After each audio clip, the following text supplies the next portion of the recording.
Hey guys, what's going on? It's a Sunday morning. I've done my hair, just woke up, but I thought I'd do some work on the Mark II. What I've been wanting to do is get the factory reverse camera installed.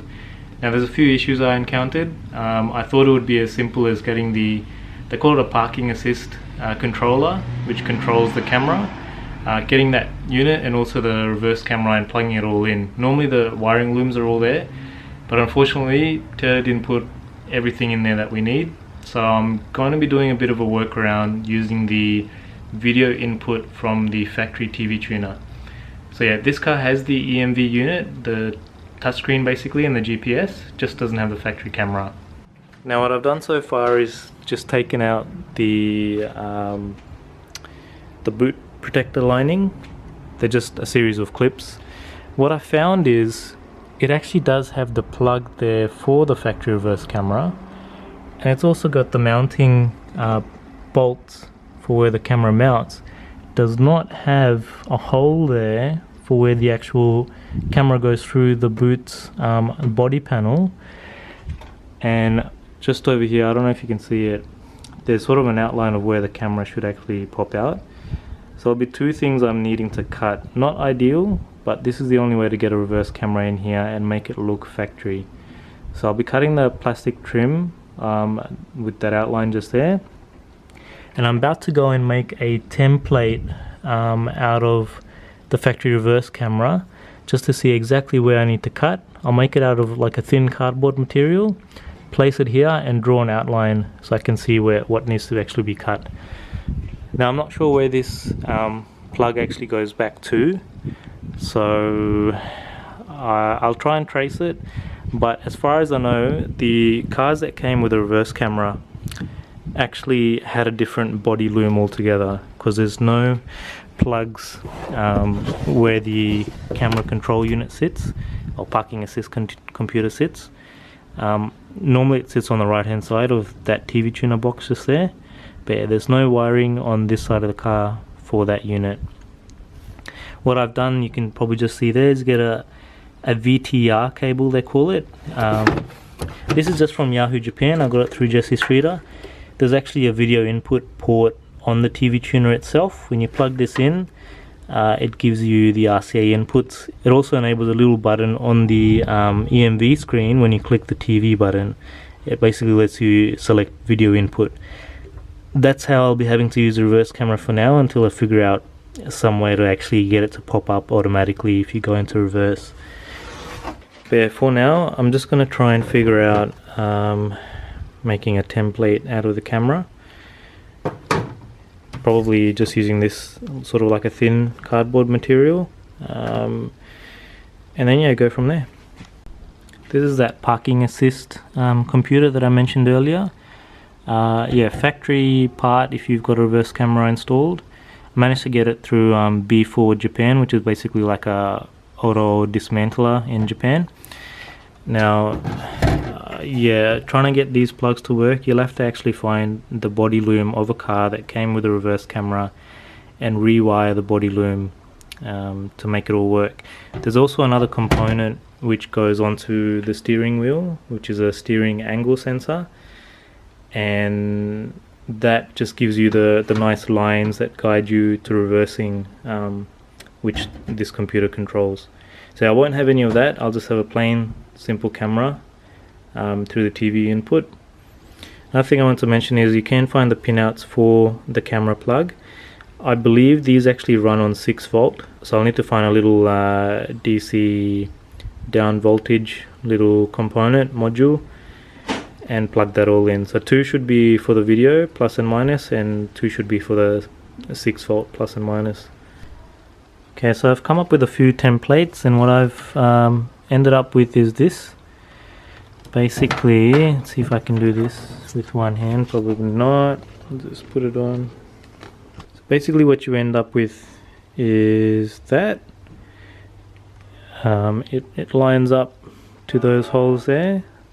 So when I'm using those bolts that are there for the mounting, I can sort of outline exactly where I need to cut for this to come through. Now what I've done is I've removed the bolts there. That's actually So initially I thought it was just a mounting place for the camera. It is a mounting place for the camera, but it also holds the outside plastic trim on. So there's 2 bolts there, one just in the middle there, another 2 bolts that actually holds the key mechanism. There's another clip on either end, so one there and one there. I'm just about to remove that clip, and then the trim, that trim there should come off. So that trim's off, came off fairly easily, and that's how it looks without that trim piece. So I'll be cutting somewhere around here. It might be a little bit difficult. Not exactly sure how I'll do it. I might have to get a Dremel. I do have a Dremel, I just need to get some cutting blades for it. But first I might actually look at cutting this hole out, because the outline is actually visible there. So yeah, might work on that one. Actually, before looking at cutting that plastic trim, I've actually decided to mark out with a permanent marker exactly where the body panel is going to be cut.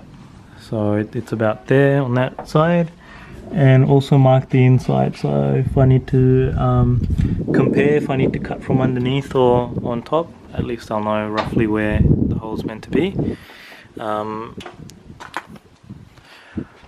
So once mounted from the inside, the camera should be roughly just about there. But because I'm out of blades for cutting, I might just go down to Bunnings and grab some. So I've gone and got some cutting wheels for the Dremel. I've also masked off the area that I'm going to be cutting, so that if in case the Dremel doesn't go exactly where I want it to, it's not going to damage the paint anywhere else. I'll start with a 3mm bit, work through a 4.5, and then go towards a 6mm. That should give me enough to cut through with.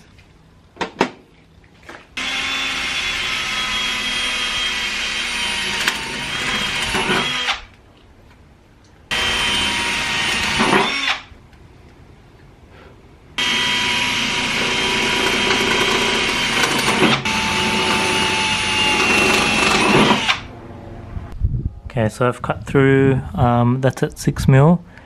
It's fairly close to all of the edges. Again, I don't need to be very perfect about it, because it's only a tiny bit that will stick out through the trim anyway.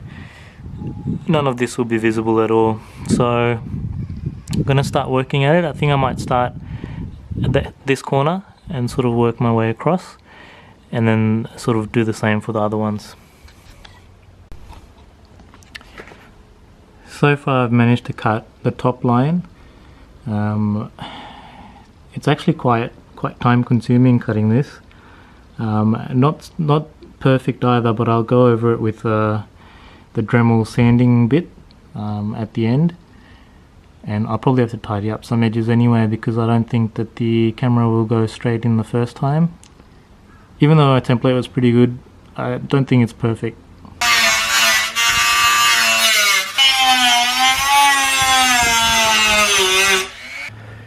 Finally managed to cut it off. As you can see, it's not very clean cut. So I'm just going to go through using the sanding bit on the Dremel and just sand around the corners. That's actually almost a perfect fit. Even the camera's got these little clips that they seem to clip on. I just need to tidy up with the little sanding tool that I mentioned before, so it sits a bit more flush. But yeah, that actually lined up perfectly. Looks a lot cleaner now. There's a little bit of a dip here. I guess I went a bit off course when I was cutting, but it's been sanded back. I'll just open it up. Just open it up and see how it looks from the inside. Not bad. There's a few bits there I can probably just tidy up as well. But yeah, so it's coming along pretty good. I think the next step is cutting that plastic trim, even though I said I was going to do that first. I guess I wanted to see how it all mounts in properly and then make the cut.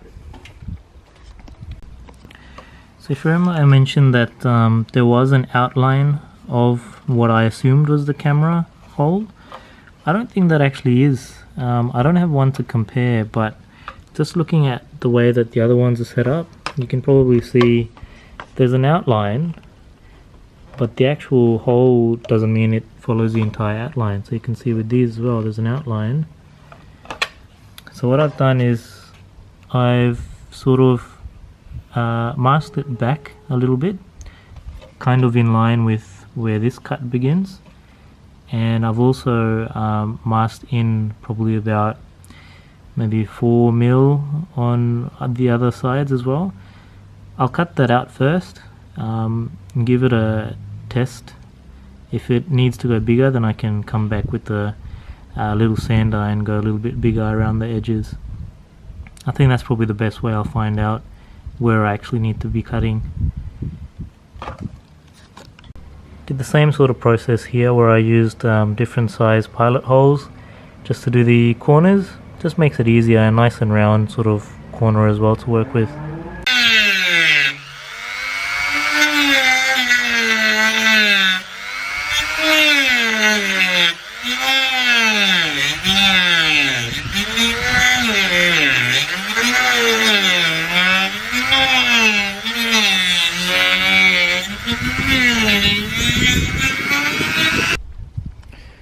This is where we're at the moment. If you can see on the left side, I'm pretty much close to that original outline. On the right hand side, I didn't. So I might actually stick to that exact outline that I mentioned at the start for these 3 sides. The bottom's not bad. Like I could probably leave the bottom as it is. Obviously just need to put some touch-up paint and stuff like that. But yeah, not bad. And it also covers a bit of the hole from the actual boot metal underneath. So I think I'll just use the sander and sort of sand these edges, make it nice and clean, and that should be pretty much it. Should be able to mount it all back up.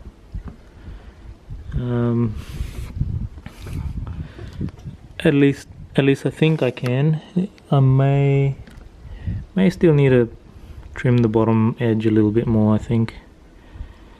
Or maybe I need to get rid of it, not sure. Okay, progress update. I've pretty much got it all installed now. What I did was cut it all back, cut this trim back, line it up a few times. It's not perfect, but you can't tell. And I think I'm planning to get the garnish that actually has a chrome piece here. These are actually chrome underneath. I've got a scratch here, and you can actually see chrome underneath. So they've just been color coded. But yeah, so that's all installed. I did put some touch-up paint on there. I actually had the 065 Pearl that these have. It's a 3-part paint. So I put the base coat, and the Pearl coat on top as well. On the other end, I've got it all screwed in, and now the only thing left to do is figure out the wiring. All I have to get really is a 12 volt to 6 volt module, DC to DC converter, and then wire it in, follow this line down, and bring it up to the TV tuner box. But for now, I'll just plug it in here. I'm not even sure exactly where that goes, but it looks factory now. And I'll put that little protector trim piece on. But yeah, that's pretty much done. Looks pretty much factory from back here.